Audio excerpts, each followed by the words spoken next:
Hello, everybody. Welcome to the Buckeye Weekly Podcast. I'm Tony Gerdeman here, as always, with Tom Orr. Tom, how's it going? Tony, when I first walked in this morning and I saw your shirt, I was like, oh, I get to pinch Tony on air. But there are small green stripes there, so... It's the only green that I have. The technicality. Just scraping by on a technicality. Boy, you should have seen my transcripts from Ohio State. That's what I did. Well, good news. We have stuff to talk about other than St. Patrick's Day because Ohio State football started their spring practice today. Yeah, it's a great segue, Tom. Thank you. They did. Smooth one. First spring practice. We were in here for about the first hour and 10 minutes of practice. Got plenty to talk about. And then, of course, we just got done talking to Ryan Day for about, 40 minutes. I was informed it was 38 minutes. 38 minutes. So that's pretty good. The next one probably will not be as lengthy. We were told that the 8 minutes that we got in terms of bonus time today would be removed from the next one. So I'm expecting 22 minutes the next time we get to talk to Ryan, but we'll see. So go ahead, you guys throw your questions in, super chats, all that. We'll get to it. Let's talk about what we saw at practice today because we'll just start with the quarterbacks because that's something that people want to talk about. Mm-hmm. As Ryan Day said a week or so ago, they're just going to roll them through like one after the other. It's not 40% of the snaps for Julian Sayin, 40 for Lincoln Kienholz, 20 for Tavien St. Clair. It's just 33. Like they just take a rep, the other guy takes a rep. And really, this is all a bunch of individual stuff and some drills where you just throw it to receivers. So on air, basically. Mm-hmm. So any kind of pecking order, if you're asking for that, I'll say that Julian Sayin was going first. Yeah, this is one of these things where I feel like we have this conversation at the first practice of spring ball every year where it's like everyone wants to know, like, okay, who's going to be the, run me through the whole 2D. And you have done that on our board, the Huddle board, designed by Jeff Ruby's Columbus at BuckeyeHuddle.com. He's got a sort of a running 2D kind of list going.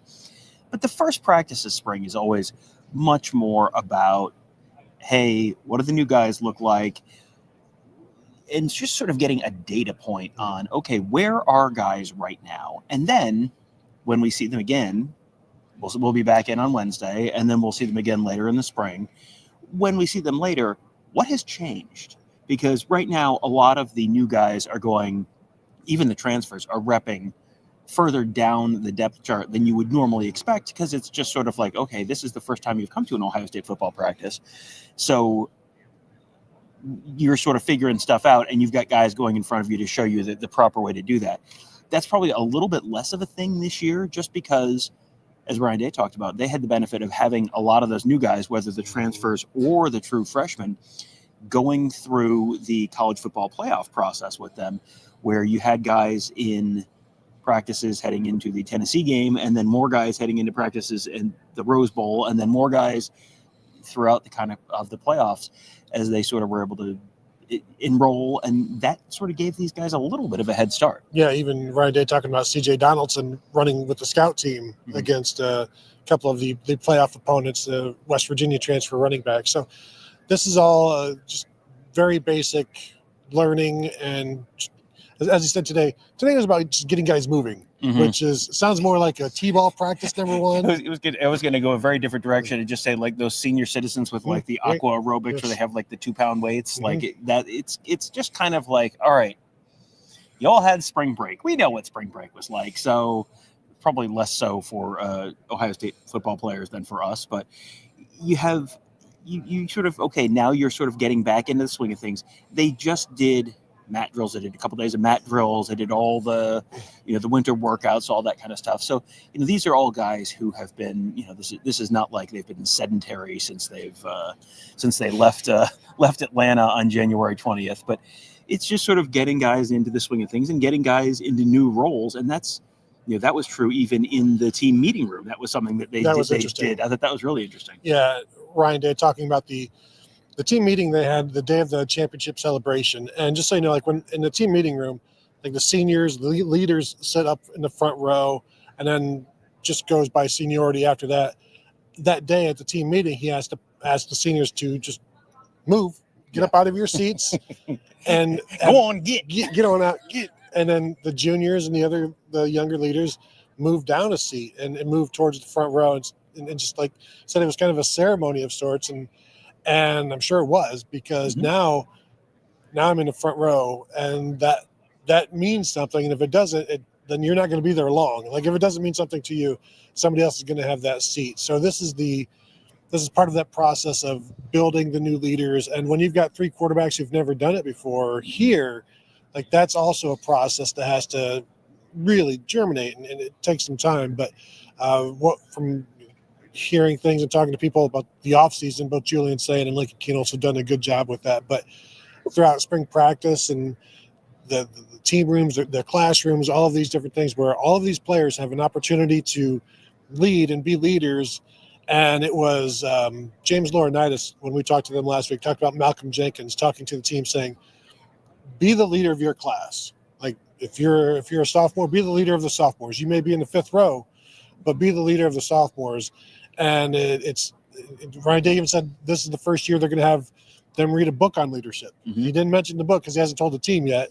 But that was something that Ryan Day and Jim Tressel always had a book. He even wrote a book, the winner's manual.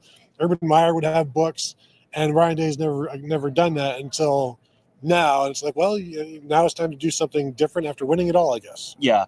Well, and this is a different challenge. Like, they've done the climb the mountain thing, and there was a team. It might have been one of those like early 2000s Michigan teams, like a Lloyd Carr Michigan team, where the theme was like climbing the mountain, and they read a book about climbing the mountain. But unlike those Lloyd Carr's Michigan team got halfway to the top of the mountain, or they climbed half of the mountain.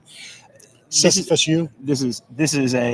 is a different spot for Ohio State, for all of these guys, for the coaching staff, all that, where you've been chasing, and now you have gone from the hunters to the hunted now, and you not only have done that, but now you've also got all these leaders from last year's team, all the seniors that came back from last year, Jack Sawyer and JT Tuimoloau, and even the guys who came in who then immediately became leaders, like Will Howard, Tavien Henderson. All you're familiar with the 2024 Ohio State football team, I'm assuming.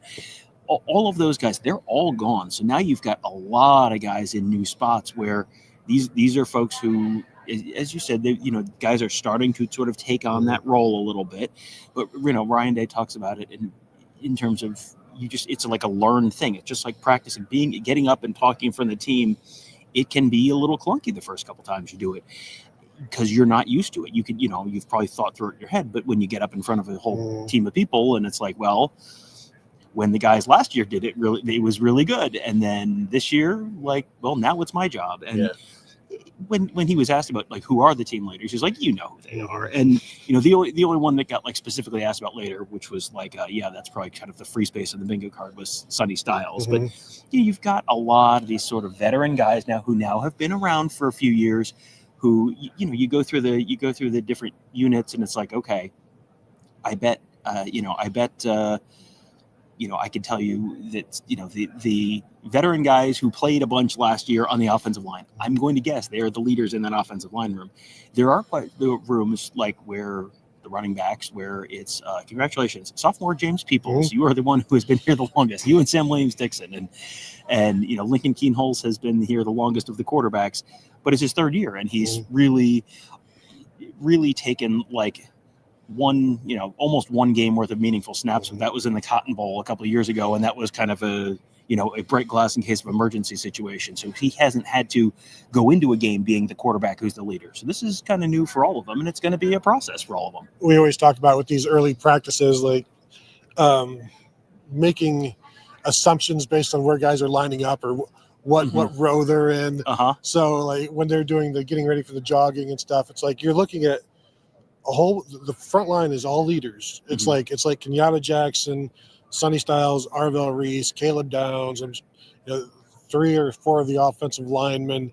So it's those expected guys, and then those are the guys that you would expect to be there, and they are there. And it's when guys that you like, I would have thought he would have been there, and he's not there. And I don't know that I ever really gone that deep into things just yet. This is practice 1. Let's see if they're still not there by the time practice 15 rolls around. I think I just saw another guy who was in that leadership line was CJ Hicks. And Mhm. I don't want to just go straight to defense, but we can. We'll jump around. CJ Hicks moving to defensive end.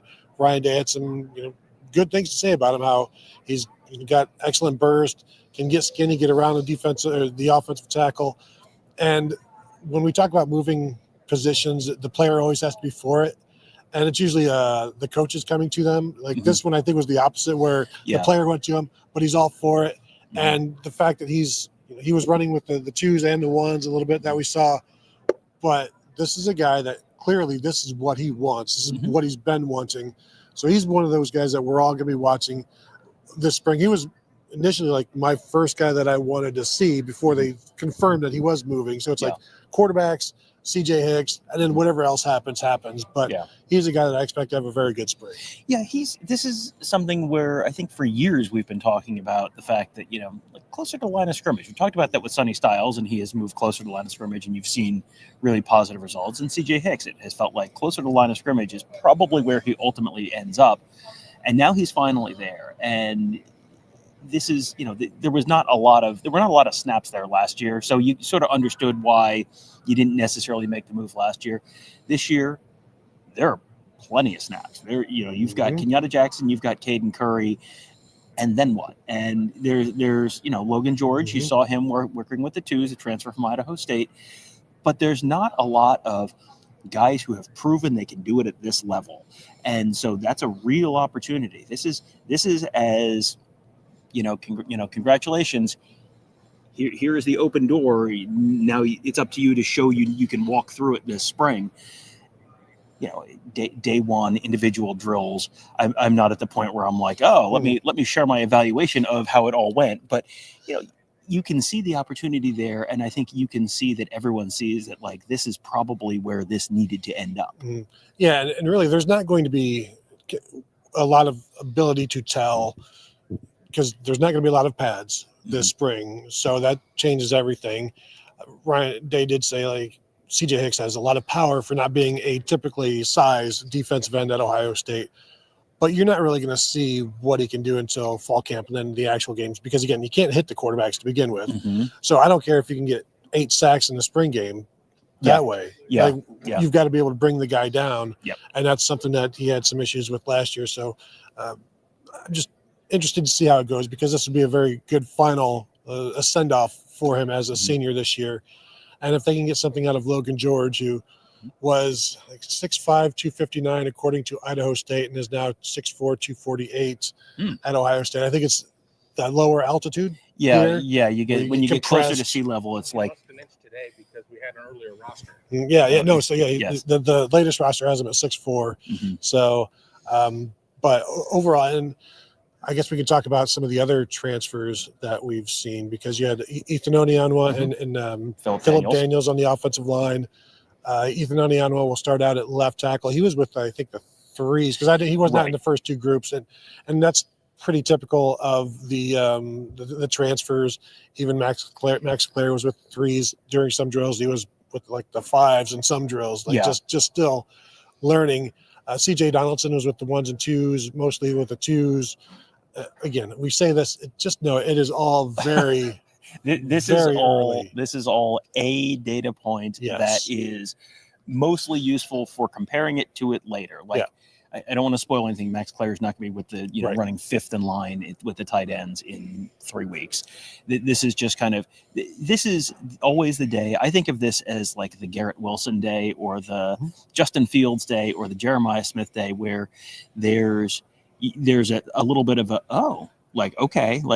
you see the new guy for the first time, and it's like, okay, like I see what the Garrett Wilson, I remember they're just running curls or something, and it was just like he'd stop and then just stick his foot in the ground and just take off, and it was just like noticeably faster than everyone else, and it was like, okay, like there's something. Justin Fields, I remember the first practice of spring for Justin Fields in 2019, and you're just watching the quarterbacks throw the ball on the other side of the field, and there was there's a stripe. I think you can probably see the stripe on the wall behind us, the red stripe on the wall, and they're throwing whatever 30-yard outs, and everyone else's balls are arcing over the red line, and Justin Fields are just like on a line, and it was just kind of like, okay. Jeremiah Smith, you were familiar with Jeremiah Smith. I think I'm trying to think, like, what was the biggest thing that jumped out to me today? I thought, Tavien Sanchez running with the twos in at least some of the drills. And this is not, this is not like super elaborate. This is not, hey, you're in full pads and everything. This is just, you're with the twos. And it was just kind of like, okay, because not everyone was, there were a lot of people who were not in that spot. So that was one of those things that I just kind of looked at and kind of went like, make a mental note. Justin Fields did not lead them to the national championship game in that first practice, but it was kind of like, okay, there's something there. This is one of those things where it's just like, okay, like there's lots of talented guys who come in through here. That was just one of those few things that you sort of looked at and kind of went like, all right. Yeah, and we didn't really have the opportunity in this one like we did with the Garrett Wilson practice, the Jackson Smith and Jigba practice, where you're watching all of it and you're seeing them go one-on-ones. Yeah. They're like no one-on-ones Yeah. here today that we got to see. So, like, but I'm with you, Tavien Sanchez with the two deep, running with the twos, him and Aaron Scott. Bryce West running at nickel, number 2 nickel, so that frees up some of the room at corner. And I expect Tavien Sanchez to play. He looks like he's a created player type of corner. I'll give you another one, Tom. Quincy Porter, my first time seeing him in person. He's a legit 6'4", 200 pounds, moves well. You just talked about catching a curl and moving like Garrett Wilson. Like this is not a 6'4" possession receiver. He's a 6'4" guy who can make plays after the catch, top the route. He can break off and leave some cornerbacks, guessing and grasping. So I think he looks like the next guy in. He was running with the threes at X behind David Adolph and Jeremiah Smith. So yeah, you can kind of do that math. Yeah, sure. Even though David Adolph played quite a bit last year, like he played in a number of games last year. He's a former walk-on. Yeah, right. And who knows what his financial situation is now? Yeah, I feel like maybe we should set that up real quickly. With things don't work quite the way they used to, and you're going to have a limit of 105 guys. It used to be you had 85 guys on scholarship, and then you could kind of have, I think it was 30 or something like that, preferred walk-ons, and then some more beyond that. And now you've got 105 guys. And Ryan Day talked about this a little bit. It's not as big a number as you think, because, we looked at the quarterbacks, and there were 4 quarterbacks. There were three. Well, there were 3, but there was one. I think Mason Maggs was still on the roster, walk on. But was he out? I didn't even. I don't know if I today. saw him out there, but he was on the roster. So really, last year they had 5 scholarship quarterbacks. This year they have 3. Now they've got, they have plenty of depth in other places. They got way more running backs than they have, way more tight ends than they have in the past.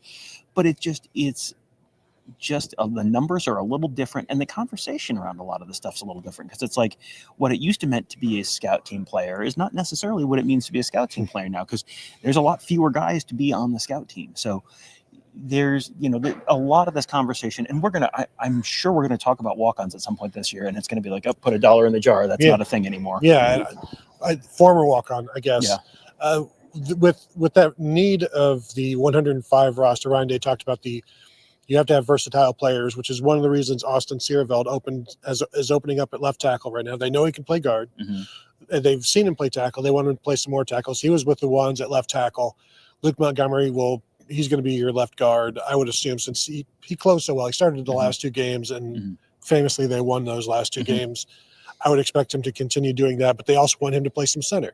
Right? They said they want Tegris Sabolda to move around as well. So it's kind of the old Jim Tressel, Jim Bowman thing, where if you could get a Jack Mewhort who can play 5 positions, suddenly your top 5 becomes a top 9, unless you lose Jack Mewhort. Now you've got 4 guys, and then you're in trouble. Yeah. But with this 105 roster, you've got to have flexibility, and not just on the offensive line. You talked about like Brandon Innes being like an Xavier Johnson type of guy who can play in the backfield and take the ball. I don't know that they'll need it with the 5 that they've got, but I'll tell you what.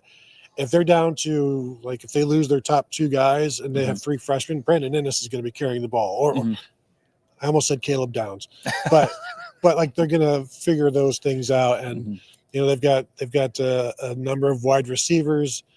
There were 4 scholarship wide receivers playing in the slot today, which you had Brandon Innes with the ones, Bryson Rogers behind him, and then DeZ Jones and Phillip Bell as the next guys. And Ryan Day had talked about Phillip Bell back on signing day, kind of an Emeka Ibuka type, can play inside or outside. So he's starting off on the inside, and then he had Mylan Graham behind Carnell Tate with the Z, and so a pretty okay group of receivers. And again, Quincy Porter looks legit to me, and Dazee Jones, he had just one of those quick little curls, and she showed a good bit of burst. He's a guy that I really like in the slot, but there's not a lot of room for a slot receiver when you've got the two that we mentioned, Brandon Ennis and Bryson Rogers, and also the fact that they're going to be moving Jeremiah and Carnell in there as well as they look for matchups. So I don't know that there's going to be much room for a third slot receiver this year, or even, we'll see how much room there is for a second. Yeah, and it's one of those things where you have to kind of, I'm sure that you're coming in and maybe you came in and thought, I'm going to play my freshman year. Jeremiah Smith did it. How hard could it be? And we it's talk like about looking into a mirror. We talk about guys having the spring awakening, and generally that's guys who are further along, guys who are in their third and fourth year and like they're getting passed by the younger guys. I'm sure there is a certain amount of you walk in this building, and this isn't happening today. This is probably happening, when you first walked into the building and you're kind of like, oh, these guys are really big and fast and strong and good at football. And so then you probably have a little bit of okay, this is going to be a little bit of a process. Not everyone turns into Jeremiah Smith their freshman year. Some very, very good players who, we have become quite famous over the years did not do that as true freshmen.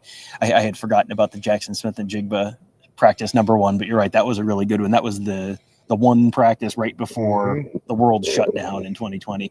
And then Jackson Smith and Jigba had 10 catches for 49 yards that year and 1 touchdown. And it was an incredible touchdown. And that happened in the first game. And it's like, wow, look at this guy. He got his foot down. That was one of the most incredible catches you've ever seen. I bet he's destined for big things. 10 catches, 49 yards. Like, it is hard to get on the field as a true freshman in a place like this. You talked a little bit about the, moving guys around and needing to be flexible. You asked Ryan Day about that in terms of the safeties, because we saw some of that already back there. Yeah, the first look I got at the safeties, it was Caleb Downs at strong safety and Malik Hartford at free safety. Now, last year, Caleb Downs was the free safety. Lathan Ransom was the strong safety. Jordan Hancock was the nickel. But they would also just all rotate and kind of like just fan this way or that way to cover a slot receiver who would go into a motion or whatever. So, like, they kind of had to play all things. And Jordan Hancock being able to play corner, nickel, and safety was a godsend for them. And I don't know that they have that this year just yet. But so I start out by seeing Caleb Downs at strong safety, Malik Hartford a free. And then, like, one play later, they've switched. And then the twos come in, and it's Jalen McClain and Leroy Roker playing, free and strong. And then they switch. And so I asked Ryan Day about that. And he's like, is this a spring thing? Is this a defensive scheme thing? And he's like, well, it sounds to me like it's going to be a defensive scheme thing where they're trying to figure out how they can replicate how easy it was for them to shift last year with Jordan Hancock. And so maybe this year becomes moving the two safeties more so than involving the nickel in that. So they've still got to figure out how they're going to do that. And maybe that involves Lorenzo Styles being able to do what Jordan Hancock can do. I just don't know if that's the case yet. So they want those two safeties to be able to play both, because if you're a deep safety, you've got to play deep safety, one way or the other, one side or the other. But also Caleb Downs coming into the box more towards the second half of the season, that was very effective. And so you're going to see more of that. And, I asked, could we see Caleb Downs more at strong safety or more at boundary this year? He's like, well, I don't know that we'll necessarily see that. But what they did last year worked, but a lot of that was because of Jordan Hancock. So they got to figure that part out. Yeah, you do not have someone who has been at Ohio State playing that position for that long in that spot. You mentioned Lorenzo Styles, and Lorenzo Styles, there's a very funny moment during practice where I'm pretty sure that I had read this situation correctly. I think it was Jermaine Matthews was covering him, and Lorenzo Styles is lined up. They're kind of going one-on-one, and it's just kind of like you're supposed to just sort of run a route, and then the corner is supposed to cut you off. And so Lorenzo Styles is lined up at wide receiver. Of course, he was a wide receiver. He played wide receiver for Notre Dame for his first couple of years of college football. And he lines up, and he does this, like, stutter step move off the line and, like, tries to go around. And the coach is like, whoa. Like, this is not a wide receiver drill. This is we're working, But it was just like, you can take the guy out of the wide receiver room, but you can't take the wide receiver out of the guy kind of deal. But, yeah, he's going to be someone who factors in that defensive that defensive room quite a bit, because a lot like taking the step up in the team room that we talked about earlier, he was the dime last year. Well, guess what? One step forward from that is the nickel. So you figure he probably fits in there, and he gives them someone this is now his third year at Ohio State, believe it or not. Yeah. But he's still. His learning process, he's not at the point where a typical fifth-year guy would be in terms of being a defensive back, because he's only been doing it for 3 years. So, this is a real opportunity, though, for him, because that spot is open, but there's a lot of talent there. You mentioned Bryce West earlier. He's someone who I think you could see getting some reps there. But if you have guys who you can plug in a bunch of different places, and you have multiple different guys you can plug in a bunch of different places, boy, that solves a lot of problems. And it also, if you end up playing 16 games, solves the, hey, how do you get these guys fewer snaps while still maintaining the level of play required? Because as Ryan Day has mentioned a shocking amount of times already, they play Texas first this year. Is that right? That is a fact. Normally, normally it's like, oh, we don't want to look past Akron. We don't want to look past. It's like everyone's like, yeah. It's like no. When there is a first team on the when there's a big name first team on the schedule, boy, they will. They are thinking about it. They are talking about it already. Yeah, and one other name, Jermaine Matthews is working at corner. Matt Guerrero had said he could be at nickel, which he was last spring. Mm-hmm. So that's like another name. Wouldn't be shocked maybe if we see him there in terms of that versatility, even though they know he can play it, so they necessarily don't need to have him there. But corners look pretty good so far, but they are very, very young. Kevin, do we got any questions? Yes, we do. First one, Sage, Ohio. If that picture is today, then Julian Sayin does look bigger.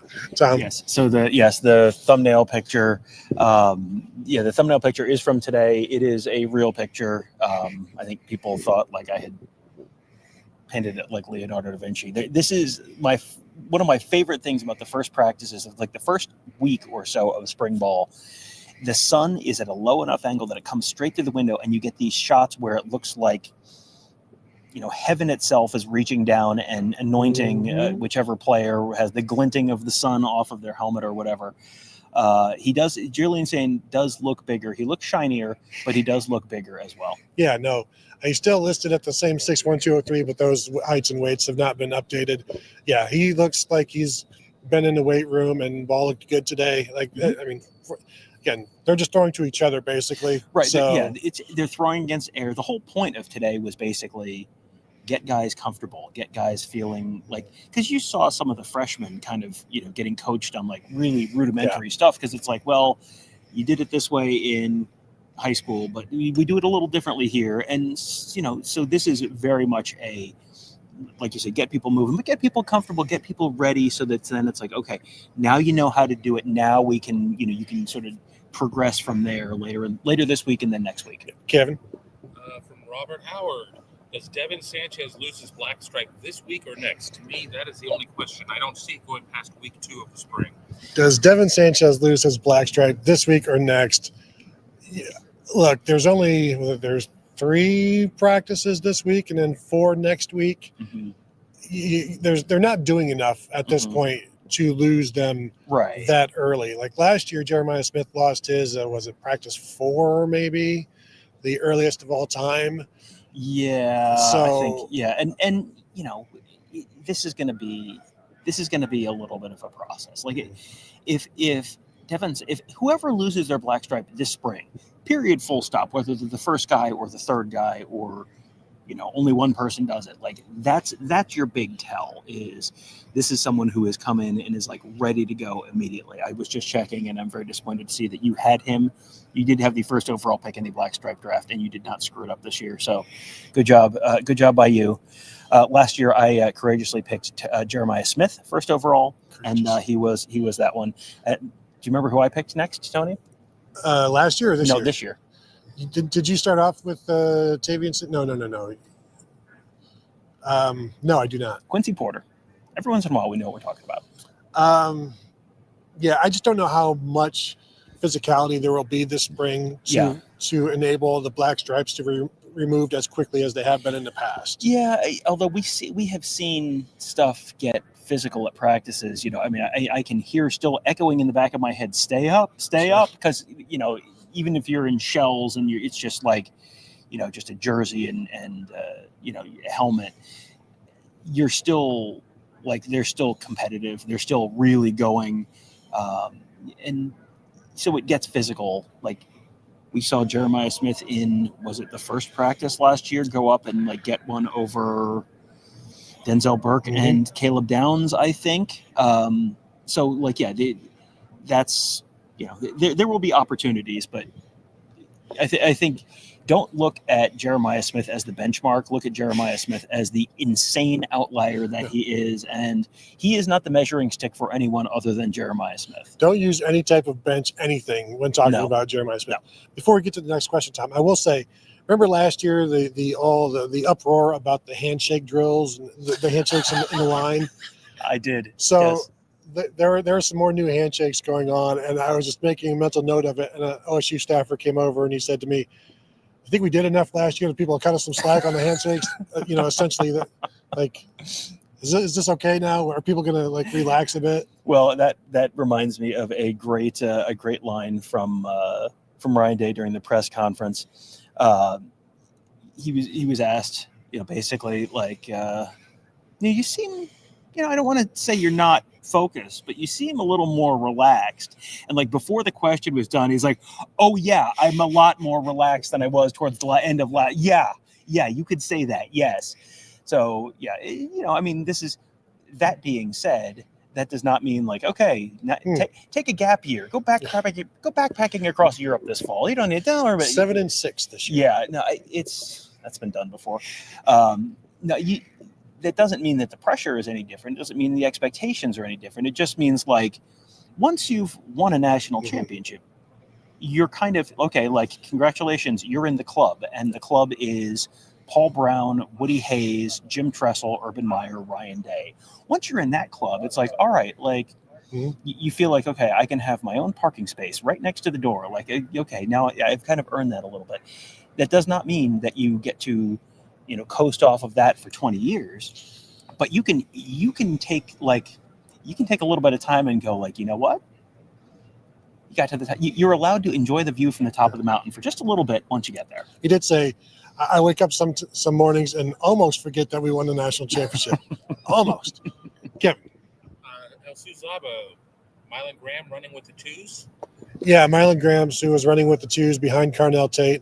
That's what I expected, because you've already got 3 fairly established ones. And I say Brandon Ennis, like, he was the number 4 guy last year, so you expected him to step in. So yeah, you got Mylan Graham behind Carnell Tate, and then some walk-ons behind Mylan Graham, because this is not a deep room overall in terms of scholarship numbers.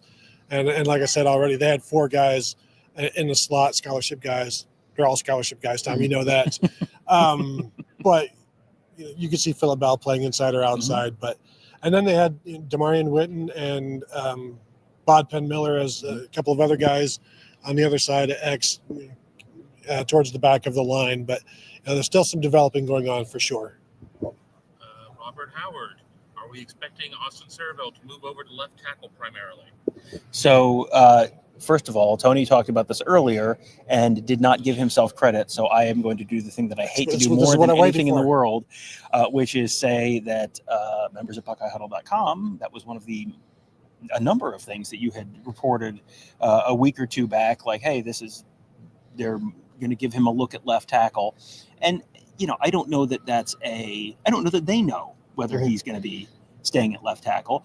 But, the way Ryan Day presented it was, during the interviews after practice today, was he played there some last year. They had the virus that went through that room last fall that really screwed things up for a while, but also kind of gave them opportunity to try some guys in different spots and maybe set themselves up for some success in some ways.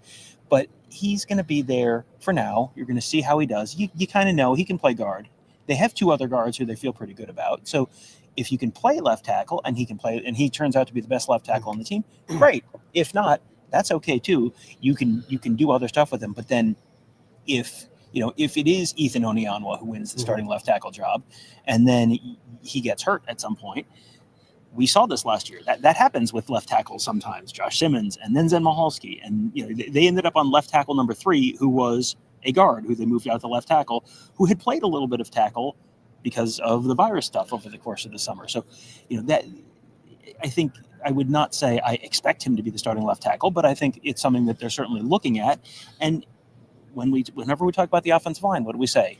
They're looking for their best 5. Is he one of their best 5? If he is, well, then they'll find a spot for him. Yeah, I think it's clear they brought in Ethan Aniano to start, but he has to win the job. Like you lost 2 guys to the portal on tackle, so you brought 2 tackles in, and you'd like them to step up. But you had Ian Moore, redshirt freshman, with the 1s at right tackle. Would not shock me if he is there all through fall camp as well, just because he's been here and he got better and better as a true freshman. So still plenty of things to happen on the offensive line, but they've got a bunch of options. And I do think, say Austin Searville does not win the job, like for everybody that was on this offensive line last year, it's like, oh, I didn't win the job on day 1. I'll have it by October. Like crazy things happen. And so this group knows better than any other that they just need to be ready. Kevin? Sticking with the offensive line, Elsu Zabo, was Carson Hinsman at center? Yes, Carson Hinsman was at center. Josh Padilla was behind him, although they also had a couple of former walk-ons snapping as well at center. But those were the only 2 recruited scholarship players. Mm-hmm. We'll eventually figure out how to say this exactly. But Padilla was the other center. They'll have Luke Montgomery take some center reps at some point. He did it in fall camp last year. Did pretty well with that. I think Carson Hinsman said of Luke Montgomery, like, I wish I could snap left-handed like he does. Mm-hmm. So he's got a unique skill set all around. Last one from Chadwick Moran. How is your guys' book coming along? It's coming along. Did you hear the long pause from both of us? The exact same amount of intake of air, and it turns out that books involve a lot of words, and if they're photo books, they involve a lot of photos. And so I spent most of my beautiful Sunday yesterday going through photos from various games, because we're not this is not like we're just taking articles we've already written and then photos we've already published and just going to throw them in there.